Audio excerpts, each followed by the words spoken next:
Allô, moi c'est Stéphanie. Je m'adresse aujourd'hui à toutes celles qui sont finalement post-accouchement. Donc, bien sûr, des petits trucs finalement pour le yoga post-natal. Donc, en premier lieu, je dois dire, un peu comme ma capsule prénatale, que tu dois vraiment être à l'écoute de toi-même finalement et d'y aller avec beaucoup de douceur parce que on est souvent dans la performance, on a donc hâte de retrouver son corps, on est content, on veut bouger et oui, c'est vraiment très bien, mais tu dois y aller doucement. Ne rien brusquer surtout. Parce que ce qui s'est passé à l'intérieur de toi est impressionnant, vraiment. Donc, faut laisser le temps à son corps de retrouver sa place finalement. Et ça peut prendre honnêtement jusqu'à 1 an avant que tout se replace, hein, parce que ta cage thoracique aussi prend de l'expansion, tout bouge. Donc, il faut que tu lui donnes le temps. C'est parce qu'on le voit pas. Fait qu'on est souvent, on a souvent tendance à se précipiter trop rapidement vers certains mouvements. Donc, ce que je te déconseille, justement, dans les 6 premières semaines au moins, 6 à 8 semaines, ce sont les exercices qui sollicitent trop les abdominaux, les trop grandes torsions, un peu comme pendant la grossesse finalement, et bien sûr les sauts, hein, tout ce qui demande finalement de sauter en avant de ton tapis, on évite ça aussi. Donc voilà. Donc premièrement, je vais donner des petits trucs d'exercice que tu peux faire sans danger. Ça ressemble encore une fois beaucoup au yoga finalement enceinte. Je cherchais mes mots, mais prénatal, voilà, je mélange tout le temps les deux. Donc, ce qu'on va essayer de faire, c'est, tu peux travailler les abdominaux, oui, surtout pour la diastase, là, la séparation des grands droits. Pour corriger ça, on va les travailler, mais pas intensément.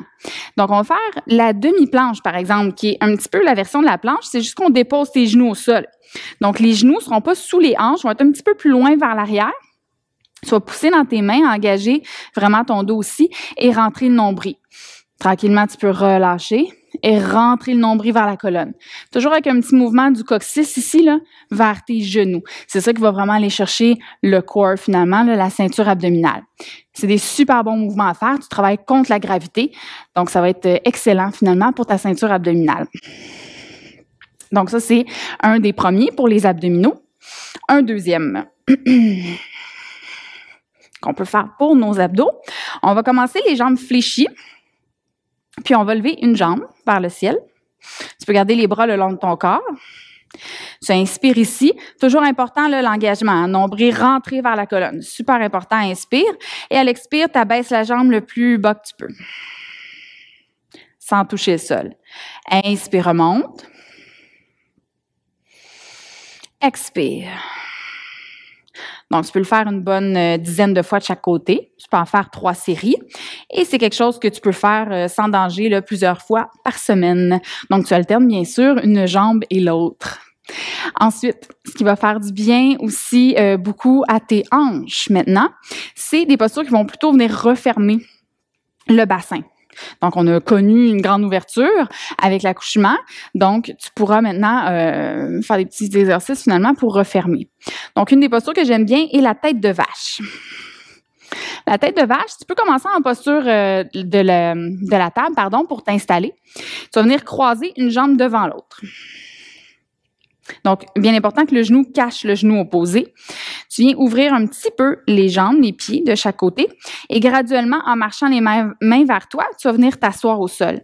Tu peux prendre un bloc ou un coussin si tu sens que les fessiers n'arrivent pas jusqu'au plancher. OK? Et on essaie de garder le plus possible les genoux un au-dessus de l'autre. Tu peux rester en posture assise, très simplement. Si pour toi, c'est facile, puis que tu sens que pour avoir un étirement, il faudrait que tu ailles un peu plus loin, bien, rajoute une petite flexion avant. Donc, juste à fléchir un petit peu en direction de tes jambes et tu peux relaxer ici. Donc, ça, c'en est une qui fait beaucoup de bien. Tu la fais, évidemment, de chaque côté. L'autre mouvement que j'aime beaucoup aussi est un classique, le V inversé, donc le chien tête en bas. Le chien tête en bas est génial pour aller justement travailler le plancher pelvien. Hein? Donc, on veut travailler le plancher pelvien, hein, mesdames?